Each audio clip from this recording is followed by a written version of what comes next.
Hello दोस्तों, मैं Sukhvir Yadav electrical का इंस्ट्रक्टर स्वागत करता हूं आपका आपके यूट्यूब चैनल जैन स्किल्स में। तो दोस्तों आज हम पढ़ने वाले हैं कि रेक्टिफायर। जी हाँ दोस्तों, रेक्टिफायर क्या होता है, कैसे काम करता है। तो चलिए जानते हैं अपने कि सबसे पहले रेक्टिफायर होता है क्या है। रेक्टिफायर होता है दोस्तों जो एसी को डीसी में कन्वर्ट करता है। जो अपनी एसी इनपुट है, जो एसी एनर्जी है अपनी, उसको डीसी एनर्जी में यानी कि डायरेक्ट करंट में कन्वर्ट करता है। और दोस्तों जो अपने को ये कन्वर्ट करता है, जो ये प्रोसेस होता है, उसको अपने क्या बोलते हैं, रेक्टिफिकेशन बोलते हैं। और ये जो रेक्टिफायर है ये 3 टाइप का होता है।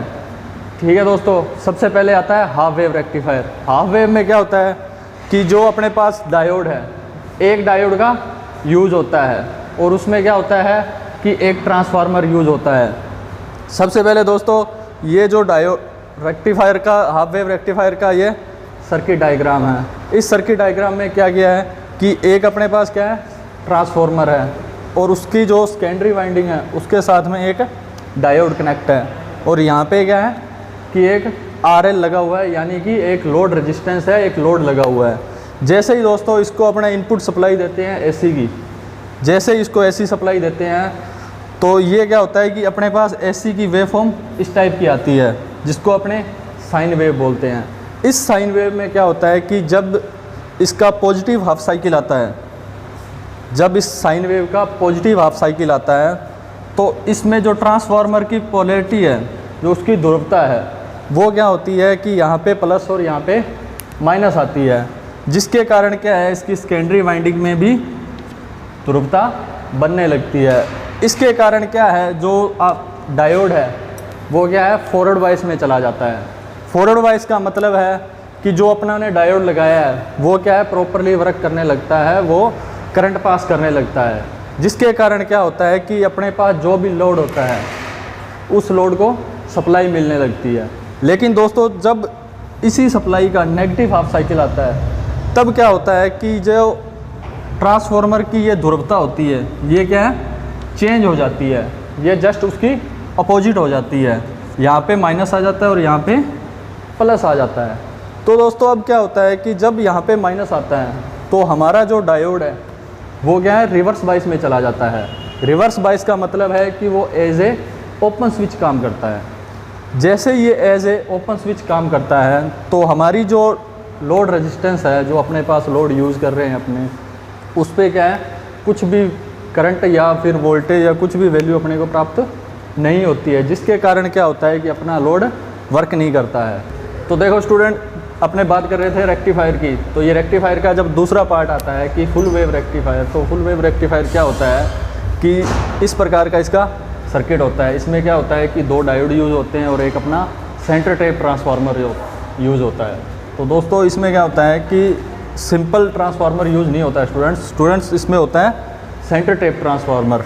इसमें क्या होता है कि इस टाइप का सर्किट होता है। जब अपने इसको इनपुट सप्लाई देते हैं तो उसमें क्या होता है कि जब इनपुट सप्लाई का पॉजिटिव साइकिल का यूज़ होता है, जब इनपुट सप्लाई का पॉजिटिव साइकिल आता है तो उसमें क्या होता है कि अपना D1 डायोड काम करता है। D1 डायोड काम करने का मतलब है कि जो अपना D1 डायोड है वो फॉरवर्ड वाइस होता है और अपना D2 डायोड क्या है, रिवर्स वाइस चला जाता है। जिसके कारण क्या होता है कि अपना जो लोड है, रेजिस्टेंस है, या अपने जो लोड यूज़ कर रहे हैं तो उसको क्या है, जो सप्लाई मिलती है वो क्या है, D1 डायोड के थ्रू मिलती है।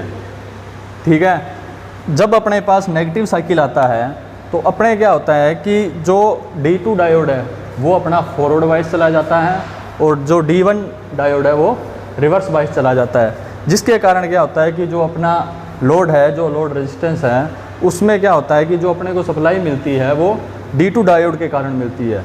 लेकिन स्टूडेंट्स इसमें क्या होता है कि जो लोड रेजिस्टेंस है उसमें जो सप्लाई मिलती है अपने को, जो करंट मिलती है, उसकी डायरेक्शन हमेशा एक ही रहती है, उसमें डायरेक्शन चेंज नहीं होती है। जब D1 डायोड काम करेगा और D2 डायोड काम करेगा तो दोनों में जो करंट की डायरेक्शन होती है वो कभी भी चेंज नहीं होती है। और जब अपने इसकी आउटपुट की बात करते हैं स्टूडेंट्स, तो आउटपुट की जब अपने उसको एसी वेव की प्रोवाइड करवाते हैं, जब अपने उसको एसी सप्लाई प्रोवाइड करवाते हैं, तो जब उसका पॉजिटिव साइकिल आता है एसी वेव का, तो उसमें क्या होता है कि जब अपना D1 डायोड वर्क कर रहा है, D1 डायोड वर्क करेगा तो अपने को क्या है, पॉजिटिव साइकिल में भी अपने को आउटपुट मिलेगा। जब अपना नेगेटिव साइकिल आता है तो तब क्या होता है कि अपना D2 डायोड काम कर रहा है। अब D2 डायोड काम करने का मतलब क्या है कि उसी दौरान अपने को आउटपुट मिल रहा है। तो इस कारण क्या होता है कि जो हाफ वेव रेक्टिफायर है और जो अपना फुल वेव रेक्टिफायर है, इसमें डिफरेंस इतना होता है कि जो अपना हाफ वेव रेक्टिफायर है उसमें अपने को जो आउटपुट मिलती है वो कुछ टाइम बाद मिलती है, क्योंकि उसमें एक डायोड काम करता है। लेकिन इसमें क्या होता है कि जब अपने पास 2 डायोड काम कर रहे हैं तो अपने को जो आउटपुट मिल रही है वो कंटिन्यूस मिल रही है। इसमें कोई भी बीच में कभी भी आउटपुट ज़ीरो नहीं हो रही, कंटिन्यूस अपने को आउटपुट मिल। तो स्टूडेंट्स जैसे रेक्टिफायर का अपने तीसरे पार्ट की बात करते हैं, तो तीसरे पार्ट होता है students bridge rectifier. Bridge rectifier का सर्किट डायग्राम बोर्ड पे बना हुआ है। इसमें क्या होता है, अपने पास 4 डायोड यूज़ होते हैं और इन डायोड को क्या है अपने एज ए ब्रिज की तरह यूज़ करते हैं। इन 4 डायोड में से जो 4 डायोड हैं आपके पास, इनमें से क्या होता है कि 2 डायोड एक साथ काम करेंगे और 2 डायोड एक साथ काम करेंगे। और इसमें एक RL लगा हुआ है जो आपको स्टूडेंट्स पता ही है कि लोड रेजिस्टेंस है, और इसमें एक C लगा हुआ है जिसको अपने कैपेसिटर बोलते हैं। यह कैपेसिटर इसमें क्या है स्टूडेंट्स की एज ए फ़िल्टर की तरह यूज़ हुआ है, ताकि अपने पास क्या होते हैं कि जब अपने रेक्टिफिकेशन की प्रोसेस कर रहे हैं तो उसमें क्या होता है कि रिपल्स आते हैं। रिपल्स का मतलब होता है कि अपने पास जो आउटपुट आती है वो प्योर नहीं होती है, उसमें कुछ AC का पार्ट भी होता है। उस AC के पार्ट्स को अपने क्या कहते हैं, रिपल्स कहते हैं। अब इस रिपल्स को रिमूव करने के लिए अपने पास क्या है, एक कैपेसिटर लगा हुआ है एक फ़िल्टर की तरह। ये क्या करता है कि अपने जो रिपल्स होते हैं उनको फिल्ट्रेशन की प्रोसेस करता है, उनको फ़िल्टर कर देता है। अब जब अपने इसी सर्किट को, जब अपने इस ब्रिज रेक्टिफायर को ऐसी सप्लाई देते हैं तो इसमें क्या होता है कि जो डायोड D1 और D3 हैं वो एक साथ काम करते हैं और D2 और D4 एक साथ काम करते हैं। जब इनको सप्लाई देते हैं और जब इन पे पॉजिटिव हाफ साइकिल आता है तब स्टूडेंट्स क्या होता है कि D1 और D3 ये दोनों डायोड क्या है, एक साथ काम करते हैं, जिसके कारण अपने पास क्या है, जो लोड लगा हुआ है अपने पास उस पर क्या है अपने को करंट सप्लाई मिलती रहती है। और जब अपने पास नेगेटिव हाफ साइकिल आता है, जब अपने पास नेगेटिव हाफ साइकिल आता है तब क्या होता है कि जब D2 और D4 एक साथ काम करते हैं, इन दोनों के एक साथ काम करने से क्या होता है स्टूडेंट्स की जो अपने पास लोड लगा हुआ है उसमें सप्लाई मिलती रहती है। लेकिन स्टूडेंट्स कभी भी ये नहीं होता कि जब अपने पास D1 और D2 एक साथ काम करें, ऐसा नहीं होगा स्टूडेंट्स।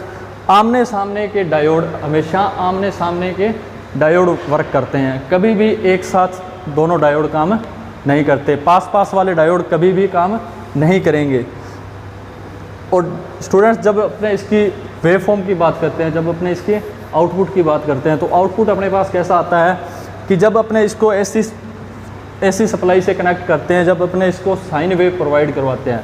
साइन वेव प्रोवाइड करवाने से क्या होता है कि जब अपने पास पॉजिटिव हाफ साइकिल आता है तब भी अपने को क्या है, सप्लाई मिल रही है, और जब नेगेटिव आता है तब भी अपने को सप्लाई मिल रही है। लेकिन स्टूडेंट्स फुल वेव रेक्टिफायर में और ब्रिज में क्या डिफरेंस होता है कि इसमें जो अपने को सप्लाई दोनों वेव में मिल रही है, दोनों साइकिल्स में मिल रही है। लेकिन क्या होता है कि जब अपने इसमें कैपेसिटर लगाया तो कैपेसिटर क्या करता है, एज ए फिल्टर की तरह वर्क करता है, और उसने क्या किया कि जो अपने को पल्सेटिंग DC आ रही थी उसके रिपल्स रिमूव कर दिए, जो उसमें रिपल्स थे वो रिमूव हो गए। अब रिपल रिमूव होने से क्या है, जो अपनी वेव आई है, जो आउटपुट आया है वो कम पल्सेटिंग है, लगभग DC के बराबर आता है, लगभग DC आता है। लेकिन फुल वेव में जब तक अपने कैपेसिटर नहीं यूज़ करते तब तक क्या होता है, अपने पास रिपल्स बहुत ज़्यादा होते हैं। और रिपल्स ज़्यादा होने का मतलब है स्टूडेंट्स कि जो अपने रेक्टिफायर है उसकी जो एफिशिएंसी है, उसकी जो क्वालिटी है वो बहुत ही लेस है। स्टूडेंट्स उम्मीद करता हूँ आपको वीडियो अच्छी लगी हो। अगर वीडियो अच्छी लगी हो तो वीडियो को लाइक करें, चैनल को सब्सक्राइब करें और हाँ बेल आइकन पर ज़रूर क्लिक करें, जिससे कि जो अपनी नेक्स्ट वीडियो है उसका नोटिफिकेशन आपको मिलता रहे। तो दोस्तों मिलते हैं अगले वीडियो में, तब तक के लिए जय हिंद जय भारत।